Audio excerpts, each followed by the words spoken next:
So, halika cameraman. Puntahan natin si tatay yung nag-viral ba? Yung sinabi nila na nagamot daw sa halamang damo. So, tara, puntahan natin si tatay. Ito na si tatay, cameraman. Tatay, magandang hapon. Oh, magandang hapon, sir. Kami po ay taga-news, taga-balita ba? Sa TV kayo? Sa TV yan. Kasama natin yung cameraman natin. So ayan, nandito po tayo sa lugar nila ni tatay sa Lapu-Lapu City, Cebu. So ayan, tanungin natin si tatay.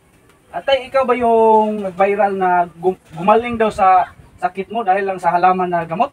Oo, ako yun. Okay. So, pwede mo makilala yung pangalan nyo at edad? Ako pala si Junax, 50 anyos. So, taga Lapu-Lapu lang ko ako, sir. Lapu-Lapu.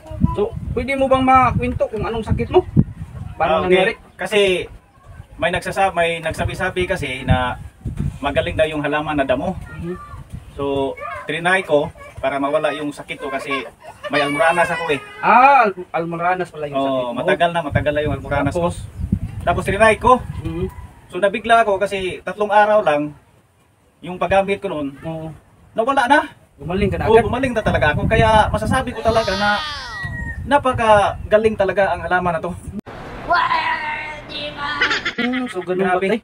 Oo. Pwede mo bang mapakita sa amin kung ano yung halaman na yan? Sige, dito tayo. Dito tayo sa damuhan? Dito tayo, cameraman. Saan ba dito tayo? Ito. Ito? Ito.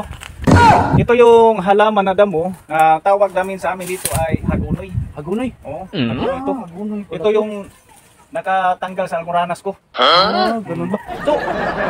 So pwede mo bang sabihin sa amin kung paano mo yan ginamit? Okay, so paggamit ito, para naman sa mga nanonood nating kababayan, so kunin nyo lang to, igaganon nyo lang to, igaganon, ganyan.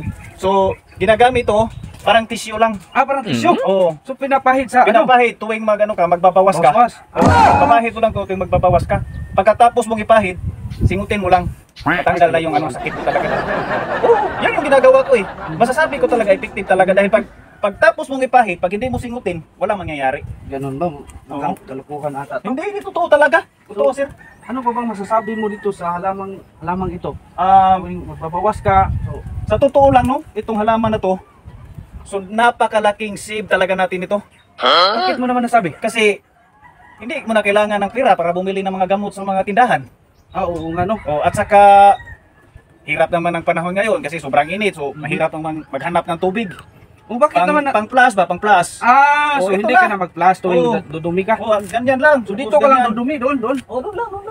Napakalaking save talaga sa tubig. Oo, totoo yan. Grabe no, ang effective pala nito.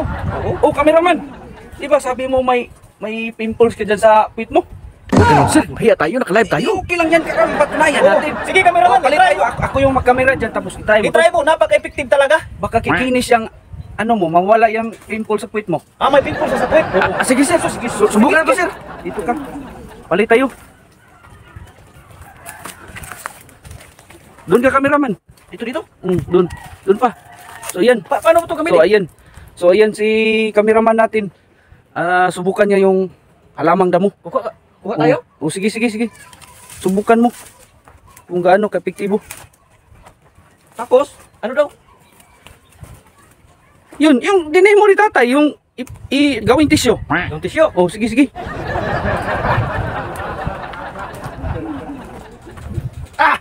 Tapos na po, sir. Tapos na. Anong nangyari? Hapdi. Ayusin mo, baka nag-joke ka lang. Baka nagkangkaan ka na dyan. Hapdi ba talaga? Tingnan mo kung anong nangyari. Parang namumula. Parang napilasan ka. Kalukuhan tay, paano to tay? Si tatay nawala. Tay, kalukuhan. Tara, wait lang, wala si tatay.